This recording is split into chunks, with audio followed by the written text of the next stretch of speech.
एॾे न भर जान हिकिड़ी हवा चकुले वारीअ ते घणा ग्राहक ईंदा आहिनि हिकिड़ीअ ॾे वरी ग्राहक ई न ईंदा आहिनि उहा चवंदी आहे ॻाल्हि छा आहे अबा उहो ॻाल्हि ख़बर पवंदी अथसि त उहा पुछा कराईंदी आहे त हा अॻिली छा थी करे जीअं ग्राहक टपड़ रखेसि थो त उहो माचिस बम थी ॿारे चुॾ ते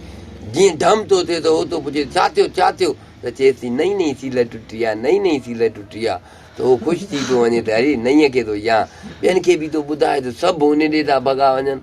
त ॿीअ खे ख़बर पवंदी आहे चई हा इहो चकर आहे ॿी वरी छा कंदी आहे चॉकलेट ई बम घुराए रखंदी आहे अबा जीअं ग्राहक ईंदो अथसि रखी जो ईअं ज़ोर ॾींदो अथसि कंदो अथसि बम डडा त उहो ग्राहक चवंदो बड़ी हे छा थियो चवंदी त अहिड़ी नई सील पाटी आहे नई सील पाटी आहे त ग्राहक चवंदो त बड़ी सील त नई पाटी आहे पर मूं वारो लन काॾे गुम थी वियो